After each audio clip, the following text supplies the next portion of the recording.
the beauty in everything around you. Welcome back to Recap It.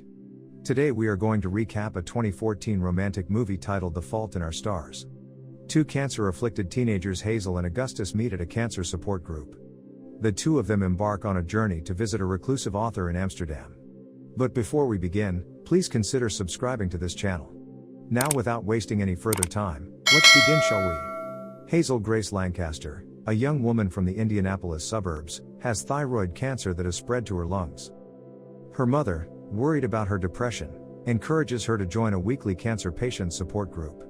August meets Hazel, who has lost a limb to bone cancer but appears to be in remission. They become friends over their shared interests and agree to read each other's favorite novels.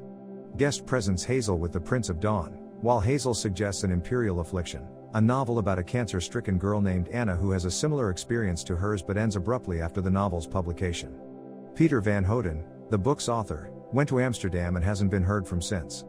Gus informs Hazel that he has located Van Houten's assistant, Lida Vey, and has emailed her. Van Houten goes on to say that he will only respond to their questions in person. Gus then gives Hazel Amsterdam tickets that he obtained from the Genie Foundation. After a medical setback, Hazel's doctors eventually agreed to the trip. During a romantic meal sponsored by Van Houten, Gus confesses his love for Hazel.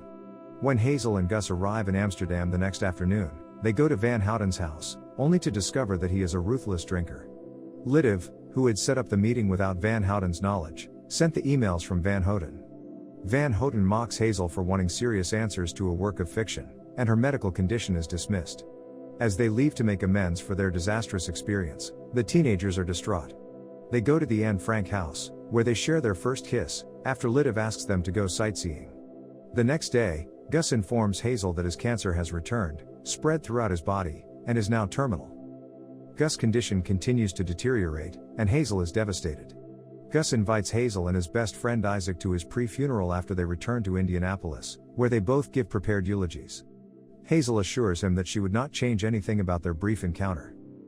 Gus passes away 8 days later. Gus insisted on Van Houten attending his funeral, which he does. Van Houten tells Hazel that An Imperial Affliction is inspired by his own daughter Anna, who died of leukemia as a child. He hands Hazel a piece of paper, which she initially throws away but later collects after learning from Isaac that the paper was a letter from Gus, not Van Houten, who had requested Van Houten's help in writing a eulogy for Hazel. Gus accepts his fate and declares his love for Hazel, followed by a letter from Hazel that concludes, "I enjoy my choices and hope she does too." "I do, Augustus, I do," Hazel says as she finishes the letter while lying in her grass and gazing up at the stars. And this is where the movie comes to an end. I hope you enjoyed it. As always, until next time.